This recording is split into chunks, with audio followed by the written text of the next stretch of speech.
Alors en utilisant la lumière, on peut effectivement transporter de l'information à 300 000 km par seconde. Cependant, il y a quelques inconvénients. La lumière va en ligne droite. Donc ça veut dire que c'est très bien pour propager de l'information entre deux satellites, par exemple, ou entre votre téléphone portable et une antenne située pas trop loin. Mais par contre, dès qu'il va y avoir des obstacles, comme des montagnes pour les longues distances, ou alors tout simplement des nuages, des phénomènes d'absorption atmosphérique quelconque, on va avoir des problèmes. On sent qu'une solution plus pratique serait de pouvoir injecter la lumière dans un guide, dans un tube, et de le faire prendre la forme qu'on veut pour l'envoyer d'un point A à un point B par un chemin qu'on choisit comme on le désire.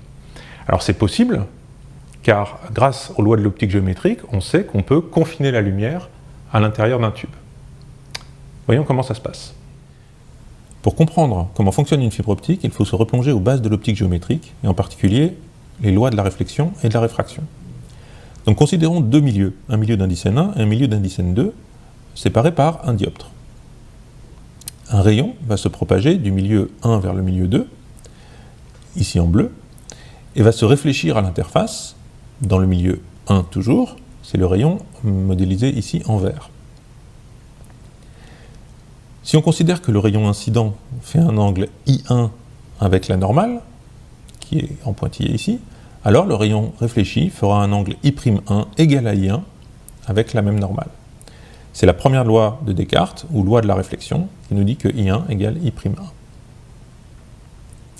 Maintenant, intéressons-nous au rayon transmis, ici en rouge. Ce dernier fait un angle avec la normale égal à I2, c'est le rayon réfracté. La deuxième loi de Descartes, ou la loi de la réfraction, nous indique que N1 sinus I1 égale N2 sinus I2. Autrement dit, si N1 est plus petit que N2, alors I2 sera plus petit que I1, comme on le voit sur ce dessin. Mais il y a un autre cas intéressant, c'est quand l'indice N2 est plus petit que N1. Dans ce cas, le rayon réfracté va s'éloigner de la normale, c'est-à-dire que I2 va être plus grand que I1. Cela va donner naissance à un phénomène intéressant pour les fibres optiques, la réflexion totale. On se place donc pour la réflexion totale dans le cas où N2 est plus petit que N1. Reprenons notre dispositif, un rayon incident est réfracté avec donc un angle qui est plus grand que l'angle incident, c'est-à-dire que le rayon réfracté s'éloigne de la normale ou se rapproche de l'interface. Si on augmente I, il se rapproche encore plus de l'interface, et pour un cas particulier ici présenté en orange, il l'allonge. Si on augmente encore I, le rayon réfracté n'existe plus et on a uniquement un rayon réfléchi. L'angle limite, représenté par le cas orange ici, s'appelle l'angle limite de réfraction, ou angle de réflexion totale. Et lorsque l'angle d'incidence I est plus grand que cet angle alpha, on a un effet miroir, c'est-à-dire que toute la lumière est réfléchie, et l'angle alpha est donné par arc sinus de N1 sur N2. Observons un peu ce qu'est une fibre optique.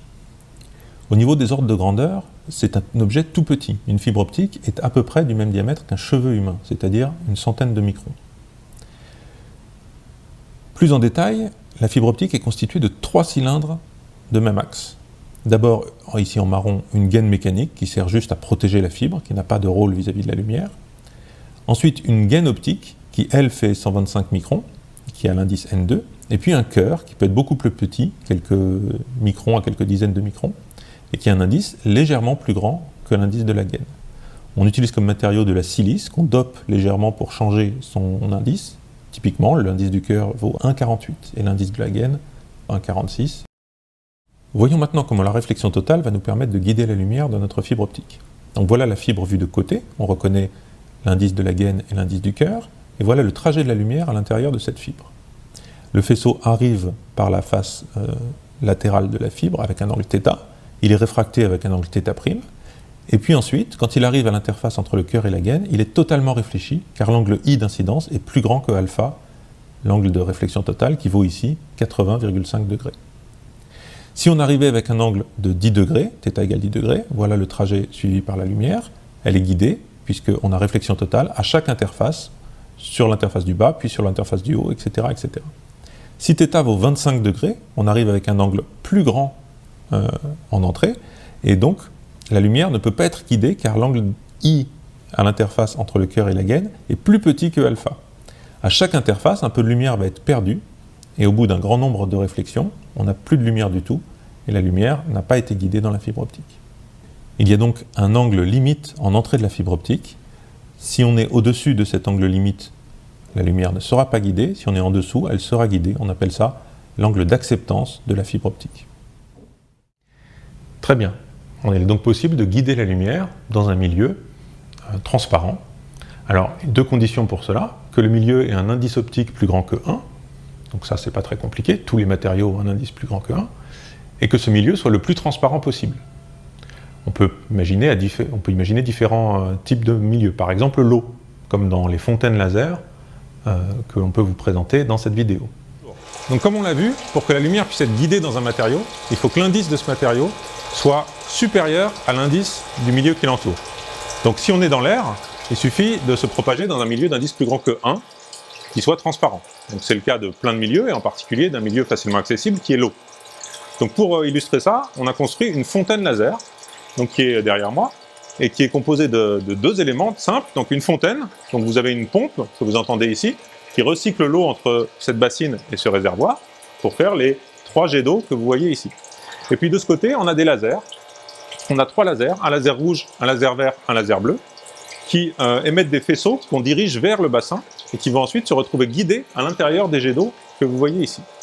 Alors vous ne voyez pas bien les faisceaux laser, qui sont ici, puisque la lumière laser va tout droit, et donc aucun photon laser n'arrive jusqu'à votre œil. Donc pour mieux visualiser ça, on peut mettre un petit peu de fumée. Les particules de fumée vont ainsi diffuser la lumière et les renvoyer vers votre œil. Donc vous voyez ici le parcours des faisceaux laser. Alors ça paraît un petit peu compliqué, puisqu'on a des faisceaux qui vont directement dans certains trous, on a des faisceaux qui se mélangent dans d'autres trous. On va voir un petit peu plus en détail ce que ça donne en gros plan.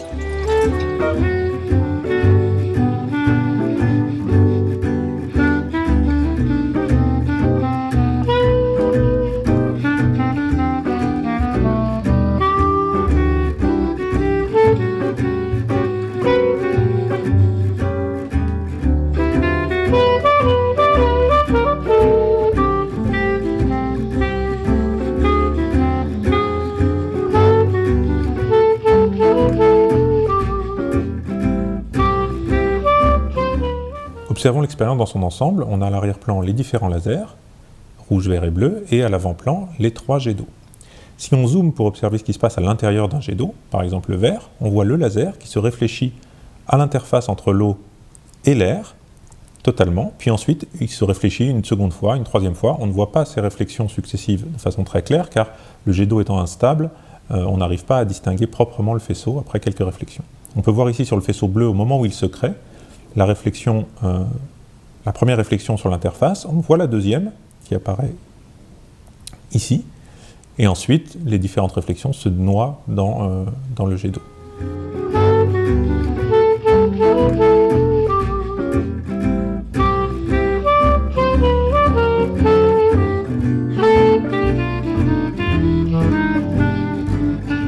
Observons l'arrière de la cuve. On voit les différents lasers qui rentrent dans les différents trous qui donnent naissance au jet d'eau.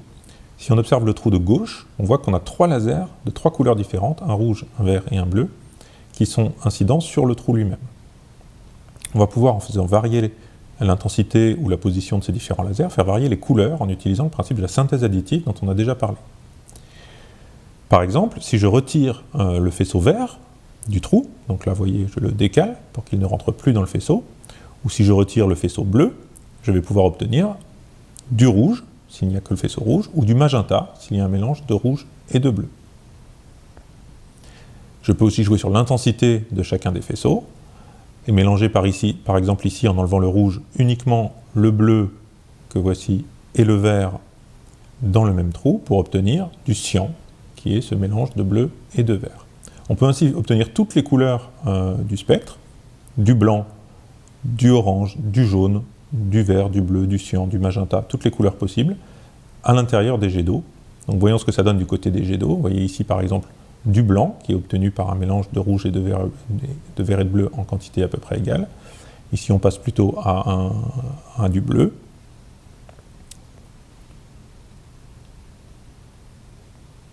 Ici on a du magenta, on passe ici à du jaune, de l'orange. Ici on est plutôt dans le vert. Et voilà la même chose vue de côté.